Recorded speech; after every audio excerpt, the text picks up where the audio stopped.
ইযাস সামাউ ফাতারাত ওয়া ইযাল কাওয়াকিবু তাসারাত ওয়া ইযাল বিহারু ফুজ্জিরাত ওয়া ইযাল কুবুরু বু'সিরাত। যখন সেই ঝটকা আওয়াজটুকু, ধাক্কাটুকু আকাশের মধ্যে গিয়ে লাগবে, লাগার সাথে সাথে আকাশটা বিদীর্ণ হয়ে যাবে। বিদীর্ণ কেমন হবে একটা উদাহরণ দিলে সহজ। আপনারা যার মধ্যে বসছেন এগুলো কি? জোরে, খের। এই খেরগুলো হওয়ার আগে জমিনটার মধ্যে ছোট্ট একটা পাট বানানো লাগে। জোরে বলেন ঠিক কিনা? পাট, পাট যাকে বলি জ্বালা পাট। কি পাট? আরো জোরে, কি পাট? জ্বালা পাট। বীজতলা। এই জ্বালা পাটকে সুন্দর করে চাষাবাদের পর পানি দিয়ে ড্রেসিং করে একদম ফিনিশিং করা লাগে কি লাগে না? এরপরে যে পানির মধ্যে ভিজিয়েছিলেন ধানগুলো, এগুলোর মাথার মধ্যে একটু খোম আসলো, আসে কিনা? এইগুলো আস্তে আস্তে করে জমিনে নিয়ে ছিটাইলেন। দেখেন না, এই যে যে এরকম করেননি না, এরকম ধরে এরকম মারেন, এভাবে মারেন? কৃষি কাজ যদি করি, আমি কৃষি কাজ করছি তো, এখনো লাগাই দেন, নাস্তা খাওয়ার আগে হাল চাষ 2 বিঘা জমিন চাষাবাদ করে আসতে পারবো ইনশাআল্লাহ। আপনি মনে করেন না খালি ওয়াজই জানি, যেহেনে লাগাইবেন হেনই ঠিক আছে ইনশাআল্লাহ। এই যে আঙ্গুলটারে কি করা লাগে, বুঝেননি? বুঝেননি? এরকম করে আঙ্গুলটারে ছিটাইলেন। এরপরে দেখা গেল আস্তে আস্তে করে চারাগুলো বড় হলো, উপযোগী জমিন হয়ে গেল। জমিনের চাষাবাদ শেষ হয়ে যাওয়ার পরে তার থেকে ছোট চারাগুলো আস্তে করে উঠিয়ে নিয়ে সেখানে গিয়ে রোপণ করা হলো। ওই জ্বালা পাটের মধ্যে আর কিছু করলো না। চৈত্রিক মাসের রোদের তাপে জ্বালা পাট কি ড্রেসিংকৃত থাকে নাকি ফাটা হয়? না ভুল বলছি? ছোট ফাটা না, মাঝে মধ্যে বড় ফাটাও হয়, বড় বড় ফাটাও হয়। এর থেকে বোঝা সহজ হবে, আল্লাহ বলেন ইদাস সামাউ ফাতারাত, আকাশটা যখন বিদীর্ণ হয়ে যাবে, ফাটা ফাটা হয়ে যাবে।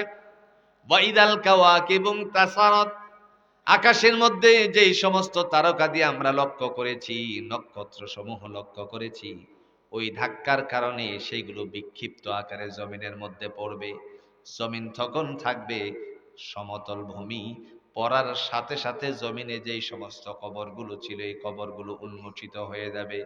ওয়া ইদাল কুবুরু বু'সিরাত, আল্লাহ বলেন কবরগুলো উন্মোচিত করে দেওয়া হবে।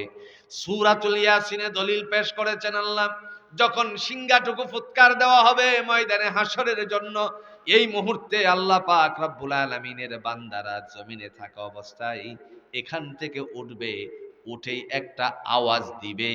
এই আওয়াজের কথা কোরআনে জোরে বলেন লিখেছেন কে? কি আওয়াজটা দিবে? সূরা ইয়াসিনের মধ্যে আল্লাহ বলছেন, وَنُفِخَ فِي الصُّورِ فَإِذَا هُم مِّنَ الْأَجْدَاثِ إِلَى رَبِّهِمْ يَنسِلُونَ قَالُوا يَا وَيْلَنَا مَنْ بَعَثَنَا مِنْ مَرْقَدِنَا هذا ما وعد الرحمن وصدق المرسلون।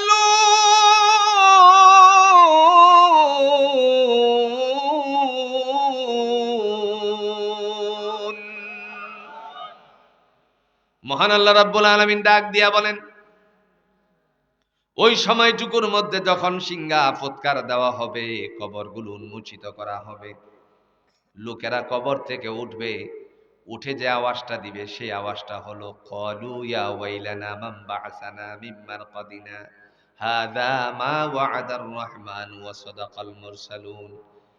ও দেখেন, কে আমাদেরকে নিদ্রা থেকে জাগালো, মনে পড়ে গেল আর বলবে ও ও একটা কথা আসেনি আপনাদের এখানে। বাজারে গেলে পরে বলে, নুরুল আমিন, আমার বাসায় তুমি একটা খবর পৌঁছে দিও। ওনার আর মনে নাই, হঠাৎ করে আসরের নামাজ পড়ার জন্য আপনাদের মসজিদে আসলো, এই পুটিয়া মধ্য পুটিয়া মসজিদে। স্কুল মসজিদে যখন আসছে, ওই মানুষকেও দেখলো, সেও নামাজে আসছে। সাথে সাথে বলে, ও তোমার আব্বা তো আমারে মটকলা থেকে একটা খবর দিছিল, ভুলে গেছিলাম। এই যে কথাটা, ও কথা আসেনি আসেনি। আল্লাহ রাব্বুল আলামিন দেখে বলেন, বান্দা তখন ঘুম থেকে জাগ্রত হয়ে ডাক দিয়ে বলবে, ও মহান আল্লাহ তো আমাদের সাথে দুনিয়ায় সে অঙ্গীকার করেছিলেন, এই কথাটা বলা মাত্রই মহান আল্লাহর বান্দা পেরেশান হয়ে যাবে। এমত অবস্থায়